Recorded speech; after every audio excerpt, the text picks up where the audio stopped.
Welcome!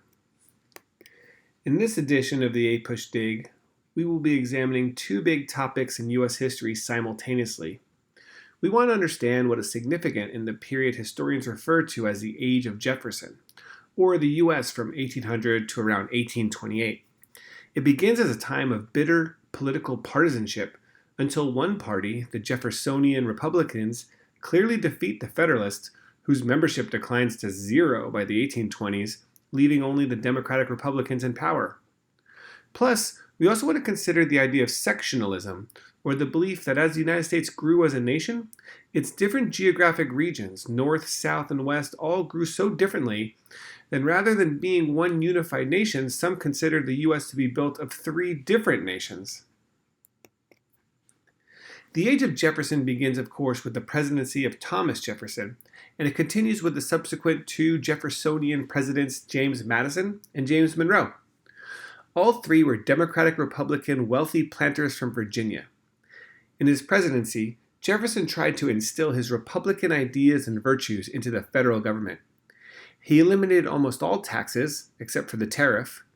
He shrunk the size of the military and balanced the federal budget.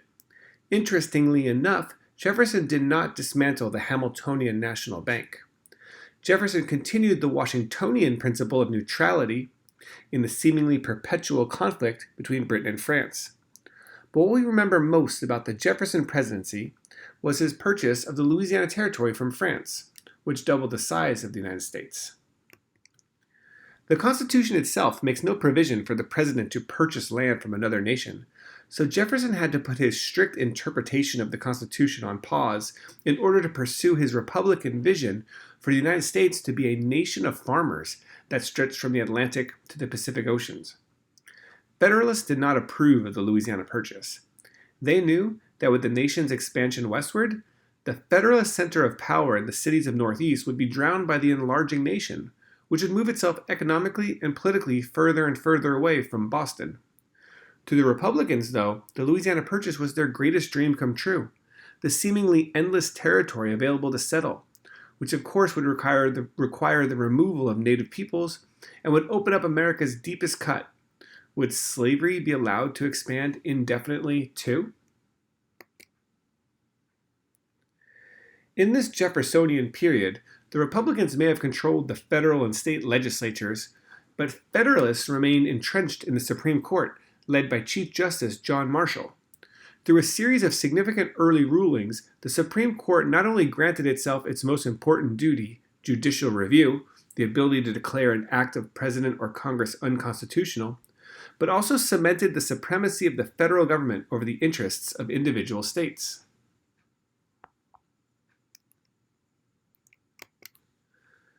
The most significant event related to foreign policy during the Age of Jefferson took place during Madison's presidency and would be the War of 1812, a second conflict with Britain.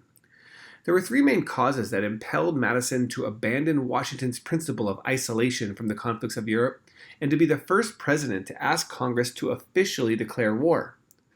First was impressment. The British Navy would stop American ships and capture American sailors, claiming that they were British deserters, and many actually were. Second was the British support of Native American raids onto American settlements in the Western territories. The British saw Native Americans as an important allies and as a buffer between the United States and British North America, or what we call Canada today. And third, war hawks and American expansion. Congressmen like Henry Clay and John C. Calhoun schemed for a war declaration in Congress, and other leaders saw war as a chance for the U.S. to expand by invading Canada.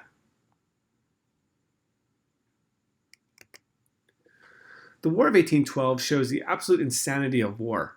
After 3 years of bloody fighting, which included the British burning down Washington, D.C., the war ended with the Treaty of Ghent in 1815, with neither side being able to claim victory. Plus, the biggest American battle victory of the war, Andrew Jackson's defense of New Orleans, actually took place weeks after the treaty had officially ended the war.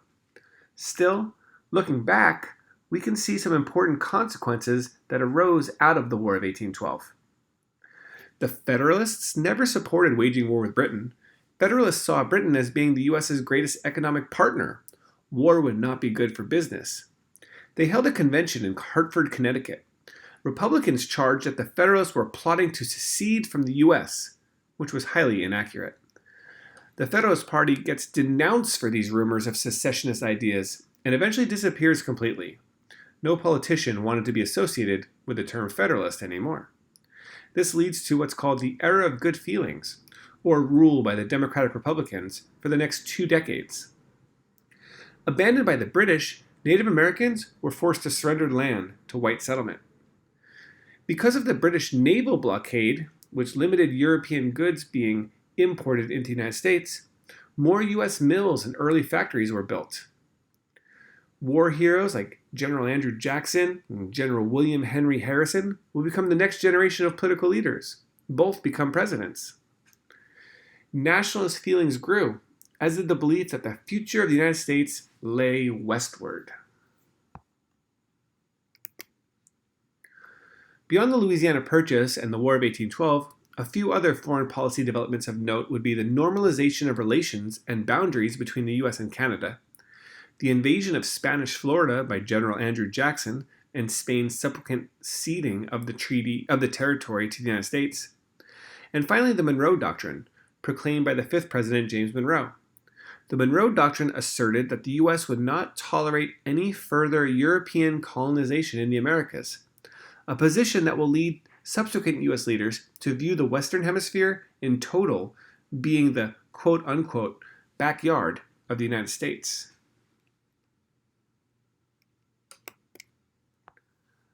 Another important historical development that we can examine within this Age of Jefferson would be the increasing sectionalization of the United States. Sectionalism refers to the loyalty to the interests of one's own region or section of the country, rather than to the country as a whole. In this first half of the 19th century, it almost seems that the northern states and the southern states were developing as two separate nations in many ways. Due to the beginnings of an industrial capitalist economy in northern cities, large numbers of Irish and German immigrants moved to these manufacturing centers for jobs in the early mills and factories. Also, many Americans, as well as immigrants from Scandinavia, moved west of the Appalachian Mountains, developing communities along the Ohio and Mississippi rivers, and in places like Minnesota and Wisconsin. A national economic system linked the northern and southern regions. The increasing southern cotton production and the related growth of northern manufacturing, banking, and shipping industries promoted the development of national commercial ties.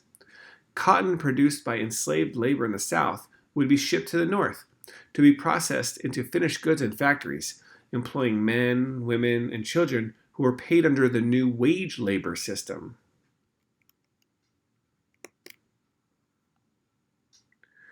We must not overlook the consequential development that in this Jeffersonian period has to deal with slavery.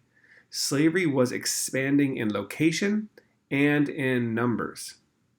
Wealth in the South was measured in terms of land and slaves. The majority of farmers in the South did not own enslaved people, but they aspired to. Population. The number of slaves increases from 1 million in 1800 to 4 million by the time the Civil War will begin in 1860 and 1861. Fearing slave revolts, southern states passed restrictions on movement and education in their slave codes. Economics.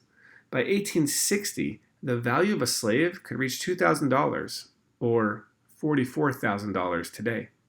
With so much capital invested in slaves, the South had much less motivation to compete with the industrialization in the North. Slave life. Conditions of slavery varied. There were no legal protections for slaves. Families could be separated. Women were vulnerable to sexual exploitation and resistance. Slaves resisted in a range of ways: work slowdowns, sabotage, escape, and also large-scale rebellion, like the planned rebellion attributed to Denmark Vesey in South Carolina in 1822. and the violent rebellion in Virginia in 1831, led by Nat Turner. So finally, let's reflect on some big change during the Jeffersonian era.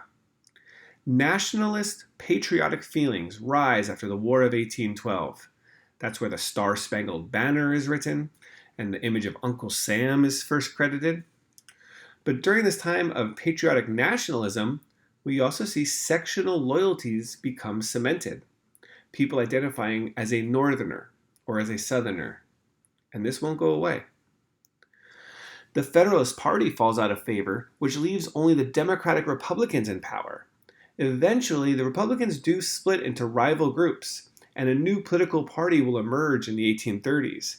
So even though the Jeffersonian political party wins out, don't forget about the Hamiltonian ideas. They don't go away.